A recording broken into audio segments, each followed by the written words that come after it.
사도행전 17장. 그들은 남쪽 길을 택해 암비볼리와 아볼로리아를 지나 데살로니가로 갔다. 그곳에는 유대인 공동체가 있었다. 바울은 평소 하던 대로 그 시내의 회당으로 가서 3번의 안식일 동안 성경을 가지고 말씀을 전했다. 그는 그들이 평생 읽어온 성경 본문의 뜻을 풀어주었다. 그들로 하여금 메시아께서 반드시 죽음을 당하고 죽은 자들 가운데서 살아나야 하며 그 밖에 다른 길은 없으며 지금 여러분에게 소개하는 이 예수가 바로 그 메시아라는 사실을 깨닫도록 해주었다. 그들 가운데 일부가 설득되어 바울과 실라에게 합류했다. 그 중에는 하나님을 경외하는 그리스 사람들이 아주 많았고 귀족층 여자들도 여럿 있었다. 그러나 강경파 유대인들은 그들의 계종에 격분했다. 시기심에 휩싸인 그들은 거리에 사나운 불량배들을 끌어모아 시내의 공포 분위기를 조성하며 바울과 실라를 추적했다. 그들은 바울과 실라가 야손의 집에 있는 줄 알고 그곳으로 쳐들어갔다. 거기서 2사람을 찾지 못하자 그들은 야손과 그 친구들을 대신 붙잡아 시 올려들 앞으로 끌고 갔다. 그러고는 미친 듯이 소리쳤다. 이들은 세상을 무너뜨리려는 자들입니다. 이제 우리 문 앞에까지 나타나서 우리가 소중히 여기는 모든 것을 공격하고 있습니다. 예수가 왕이고 황제는 아무것도 아니라고 말하는 이 반역자와 배반자들을 야손이 숨겨주고 있습니다. 시 올려들과 모여든 사람들은 그 말을 듣고 크게 놀랐다. 그들은 고발 내용을 조사하는 한편 야손과 그 친구들에게서 보석금을 두둑히 받고 그들을 풀어주었다. 그날 밤에 형제들이 어둠을 틈타 바울과 실라를 신속히 성읍 밖으로 빼냈다. 그들은 그 둘을 베레아로 보냈고 거기서 2사람은 다시 유대인 공동체를 만났다. 그곳 사람들은 데살로니가 사람들보다 훨씬 나았다. 그곳의 유대인들은 바울이 전하는 소식을 열정적으로 받아들였고 그가 하는 말이 성경적 근거가 있는지 알아보려고 날마다 그를 만나 성경을 연구했다. 그들 가운데 많은 이들이 믿는 사람이 되었는데 그 중에는 공동체에서 유력하고 영향력 있는 남녀 그리스 사람들도 많았다.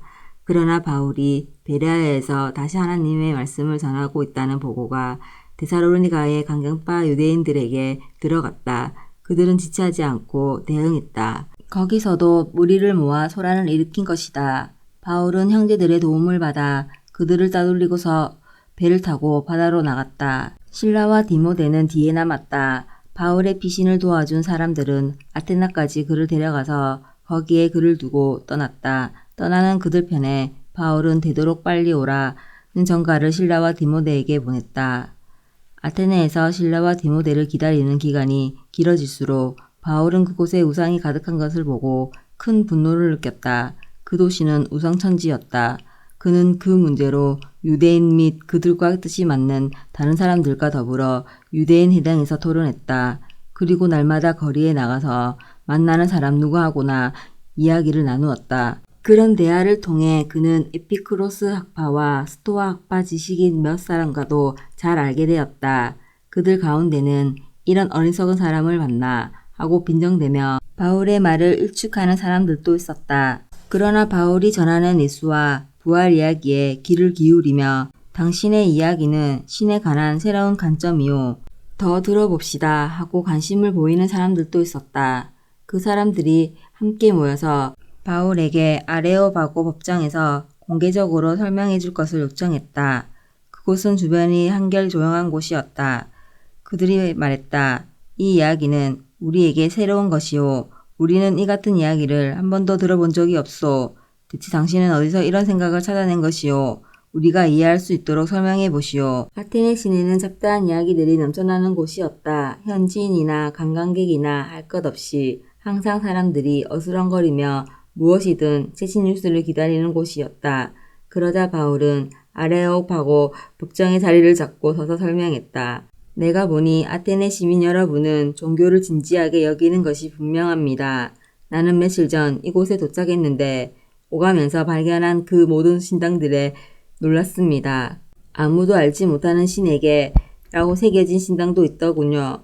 내가 여기 온 것은 아무도 알지 못했던 그 신을 여러분에게 소개하여 여러분이 대상을 분명히 알고 예배할 수 있도록 하려는 것입니다.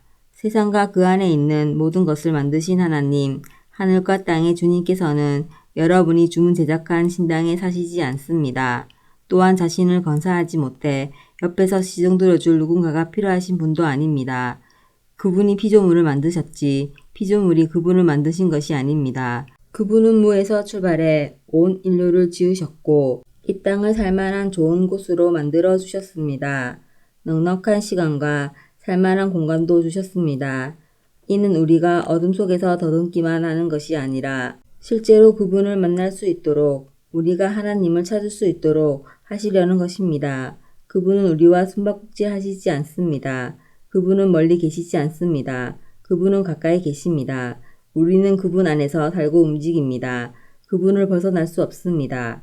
여러분의 시인들 가운데 누군가가 우리는 하나님께 지음받은 존재라고 잘 말했습니다. 과연 우리가 하나님께 지음받은 존재라면 우리가 속공을 고용해서 돌을 깎아 우리를 위한 신을 만들겠다는 것은 얼마나 얼토당토 않은 생각입니까? 여러분이 아직 잘 모를 때에는 하나님께서 그냥 지나쳤습니다. 그러나 이제는 그러한 때가 지났습니다. 알지 못하던 그 신이 여러분에게 알려졌고 이제 그분은 여러분에게 근본적인 삶의 변화를 요구하십니다. 그분은 온 인류를 심판하시고 모든 것을 바르게 할 날을 정하셨습니다. 이미 심판자를 지명하시고 그분을 죽은 자들 가운데서 살리셔서 모든 사람 앞에 확정하셨습니다. 죽은 자들 가운데서 살리신다는 말에 듣던 사람들이 두 분류로 나누어졌다. 바울을 비웃고 조롱하며 떠나간 사람들이 있는가 하면 다시 들어봅시다. 우리는 더 듣고 싶소 하고 말하는 사람들도 있었다. 그러나 그날은 그것으로 끝났고 바울도 떠났다. 그날 그 자리에서 확신이 생겨 바울을 떠나지 않는 사람들도 있었다. 그 가운데는 아레오바고 법정의 판사인 디오누시오와 다마리아라는 여자도 있었다. 18장 아테네 사역이 끝나고 바울은 고린도로 갔다. 거기서 그는 본도 태생 유대인 아굴라와 그 아내 브리스길라를 만났다. 그들은 글라우디오 황제가 유대인들에게 내린 대대적인 로마 추발령 때문에 이탈리아로부터 막 도착해 있었다. 바울은 그들의 집에 묵으면서 그들과 청막 만드는 일을 함께 했다. 그는 안식일마다 해당에 가서 유대인과 그리스 사람 모두에게 예수에 대한 확신을 심어주려고 최선을 다했다. 마케도니아에서 실라와 디모데가 오자 바울은 말씀을 전하고 가르치는 일에 전념할 수 있었다. 그는 예수가 하나님의 메시아라는 사실을 유대인들에게 설득시키려고 했었다. 그러나 뜻대로 되지 않았다. 유대인들이 한 일이라고는 사사건건 논쟁을 일삼고 그의 말을 반박하는 것이 전부였다. 몹시 화가 난 바울은 결국 그들에게 크게 실망해서 소용없는 일로 여기고 손을 뗐다. 그가 말했다. 그렇다면 여러분 마음대로 하십시오. 여러분이 뿌린 씨앗은 여러분이 거두게 될 것입니다. 이제부터 나는 다른 민족들을 위해 내 시간을 쓰겠습니다. 바울은 그곳을 떠나 유대인의 해당 바로 옆에 사는 디도 유스도의 집으로 갔다. 그는 하나님을 경외하는 사람이었다. 유대인들을 향한 바울의 수고가 전혀 헛되지는 않았다. 해당장 그리스보가 주님을 믿은 것이다. 그와 함께 그의 온 가족도 믿었다. 바울의 말을 듣는 중에 아주 많은 고린도 사람들이 믿고 세례를 받았다. 어느 날 밤 주님께서 바울의 꿈에 나타나 말씀하셨다. 계속 밀고 나가거라. 누구에게든지 겁을 먹거나 침묵해서는 안 된다. 무슨 일이 있어도 내가 너와 함께하니 아무도 너를 해칠 수 없다. 이 도시에 내 편에 서 있는 사람이 얼마나 많은지 너는 모른다. 그 한마디 말로 바울은 끝까지 견딜 수 있었다. 그는 그곳에서 1년 반을 더 머물면서 고린도 사람들에게 하나님의 말씀을 신실하게 가르쳤다. 그러나 갈리오가 아가야 총독으로 있을 때 유대인들이 바울에 반대하는 운동을 벌여 그를 법정으로 끌고 가 고발했다. 이 자는 율법에 어긋나는 예배 행위를 하라고 사람들을 헌역하고 있습니다. 바울이 막 자신을 변형하려고 하는데 갈리오가 끼어들어 유대인들에게 말했다. 이것이 범죄 행위와 관련된 문제라면 내가 기꺼이 여러분의 말을 듣겠소. 그러나 내게는 이것이 유대인들의 종교를 두고 벌이는 끝없는 말다툼처럼 들리오. 여러분이 직접 해결하시오. 말도 안 되는 이런 문제로 신경 쓰고 싶지 않소. 그리고 나서 갈리오는 그들을 법정에서 내보냈다. 그러자 거리에 모여있던 무리가 신임 해당장 소스데네에게 달려들어 법정에서도 다 볼 수 있도록 그를 마구 때렸다. 그러나 갈리오는 손가락 하나 까딱하지 않았다. 조금도 개의치 않았던 것이다. 바울은 고린도에 조금 더 머물렀다. 그러나 곧 동료들을 떠나야 할 때가 되었다. 그는 작별 인사를 하고 배에 올라 시리아로 향했다. 브리스길라와 아굴라가 그와 함께했다. 항구 도시 갱글레아에서 바울은 배에 오르기 전에 자신이 소원한 대로 머리를 깎았다. 일행이 에베소에 도착했다. 브리스길라와 아굴라는 배에서 내려 거기에 머물렀다. 바울도 배에서 잠시 내려 해당에 가서 유대인들에게 말씀을 전했다. 그들은 그가 더 오래 머물기를 원했으나 그는 그럴 수 없었다. 작별 인사를 한 뒤에 그는 하나님의 뜻이면 다시 돌아오겠습니다 하고 약속했다. 바울은 에베소를 떠나 가이사라로 향했다. 그곳에 있는 그리스도인 모임에서 인사를 나눈 뒤에 안디옥까지 가서 여정을 마쳤다. 안디옥의 그리스도인들과 오랜 시간을 함께 보내고 나서 바울은 다시 갈라디아와 부르기아로 떠났다. 그는 전에 자신이 왔던 길을 되돌아가면서 각 성을 차례로 다니며 제자들에게 새로운 마음을 심어주었다. 아볼로라는 사람이 에베소에 왔다. 그는 이집트 알렉산드리아 태생의 유대인이었는데 유창한 말로 성경 말씀을 힘있게 전하는 탁월한 웅변가였다. 그는 주님의 도를 잘 교육받았고 열정으로 불타오르는 사람이었다. 그가 예수에 대해 가르치는 내용은 아주 정확했으나 그 가르침은 요한의 세례까지 밖에 이르지 못했다. 아볼로가 해당에서 말씀을 힘있게 전하는 것을 들은 브리스길라와 아굴라는 그를 따로 데려다가 그가 알지 못하는 나머지 이야기를 들려주었다. 아볼로가 아가야로 가기로 결정하자 에베소의 동료들이 그를 축복해 주었다. 그리고 그곳의 제자들에게 두 팔 벌려 그를 영접하도록 춘천장을 써주었다. 과연 그를 기쁘게 맞아들인 보람이 있었다. 하나님의 크신 자비로 믿는 사람이 된 이들에게 아볼로는 큰 도움이 되었다. 특히 그는 유대인들과의 공개 토론에 능하여 예수가 참으로 하나님의 메시아라는 증거를 성경을 근거로 설득력 있게 제시했다. 19장 아볼로가 고린도에 가 있는 동안 바울은 높은 지역을 거쳐 에베소에 이르렀다. 거기서 몇몇 제자들을 만난 바울은 먼저 이런 말부터 꺼냈다. 여러분이 믿을 때에 성령을 받았습니까? 여러분은 하나님을 머리에만 모셨습니까? 아니면 마음에도 모셨습니까? 그분이 여러분 안에 들어오셨습니까? 성령이라니요. 하나님이 우리 안에 계신다고요? 그런 말은 처음 듣습니다. 그럼 세례는 어떻게 받았습니까? 바울이 물었다. 요한의 세례를 받았습니다. 아, 그렇군요. 바울이 말했다. 요한은 자기 뒤에 오실 분을 받아들이도록 사람들을 준비시키기 위해 세례를 베풀었습니다. 그 세례는 과거와는 전혀 다른 삶을 살라는 요청이었습니다. 뒤에 오실 분은 바로 예수셨습니다. 여러분이 요한의 세례를 받았다면 이제 진짜 세례인 예수를 맞을 준비가 된 것입니다. 그들은 참으로 준비되어 있었다. 그 말을 듣자마자 그들은 주 예수의 이름으로 세례를 받았다. 바울이 그들의 머리에 손을 얹자 성령께서 그들 안으로 들어오셨다. 그때부터 그들은 방언으로 하나님을 찬송하고 하나님께서 하신 일들을 이야기했다. 그날 거기 있던 사람들은 모두 12명 정도였다. 그 후 바울은 곧바로 해당으로 갔다. 그는 석 달 동안 자유로이 해당을 드나들며 최선을 다해 하나님 나라의 일을 생생하고 설득력 있게 제시했다. 그러나 그때에 그들 가운데 일부가 그리스도인의 생활 방식에 대해 악한 소문을 퍼뜨리는 바람에 회중 사이에 저항이 생기기 시작했다. 바울은 제자들을 데리고 그곳을 떠나 두라노 학교를 열고 날마다 거기서 강론했다. 그는 2년 동안 그 일을 하면서 아시아에 있는 모든 사람, 유대인뿐 아니라 그리스 사람들까지 주의 메시지를 들을 수 있도록 충분한 기회를 주었다. 하나님께서 바울을 통해 강력하고도 비상한 일들을 행하셨다. 그 소문이 퍼지자 사람들은 바울의 살에 닿았던 옷가지 곧 손수건과 목도리 같은 것을 가져다가 병자들에게 대기 시작했다. 그것을 대기만 해도 병자들이 깨끗이 나았다. 귀신을 축출하며 떠돌아다니는 몇몇 유대인들이 마침 시내에 와 있었다. 그들은 그 모든 일이 바울의 수수련이 생각하고 그 일을 자기들도 한번 해보았다. 그들은 악한 귀신의 피해를 입은 사람들에게 주 예수의 이름을 대면서 말했다. 내가 바울이 전하는 예수로 너희에게 명한다. 유대인 대제사장인 스게와의 일곱 아들도 어떤 사람에게 그렇게 하려고 하자 악한 귀신들이 이렇게 대답받았다.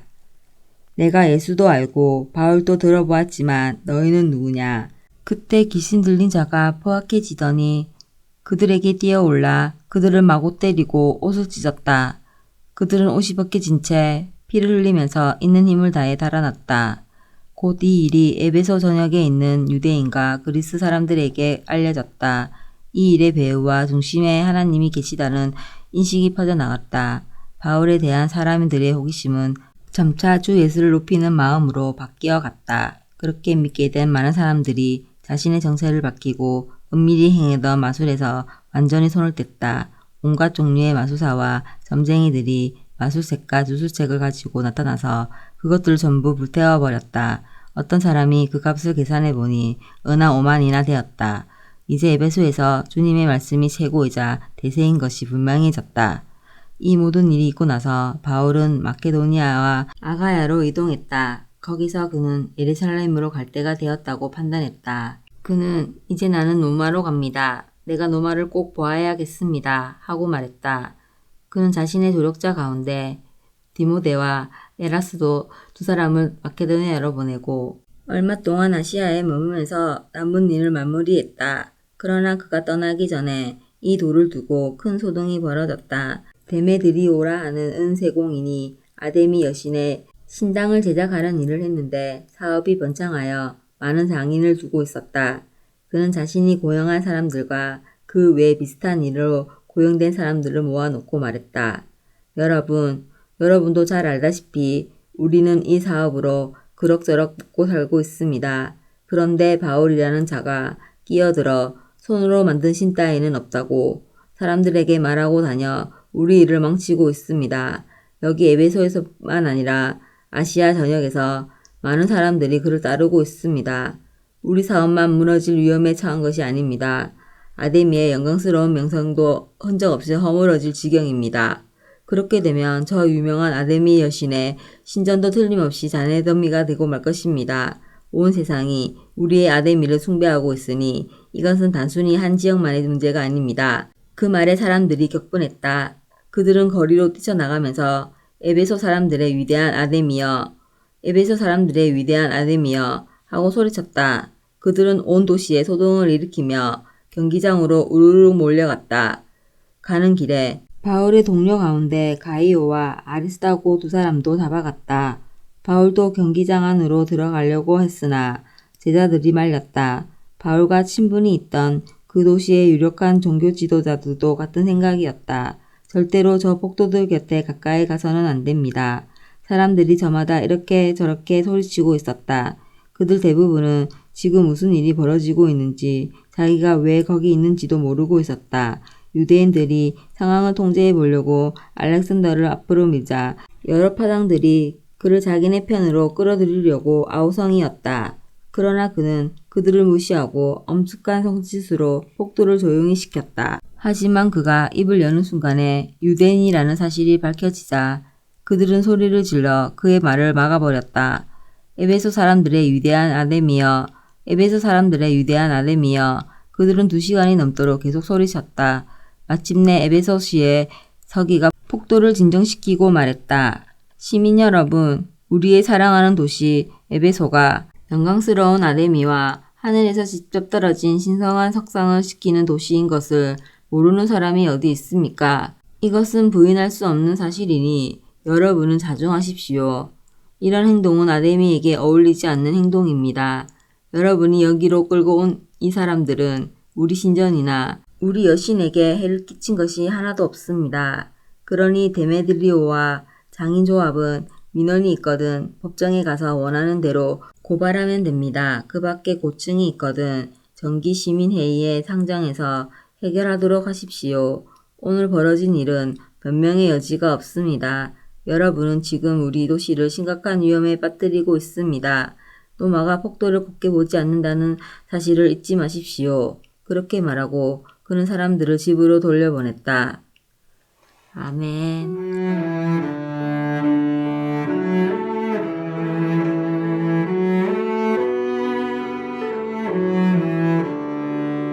오늘도 말씀으로 승리하시길 바랍니다.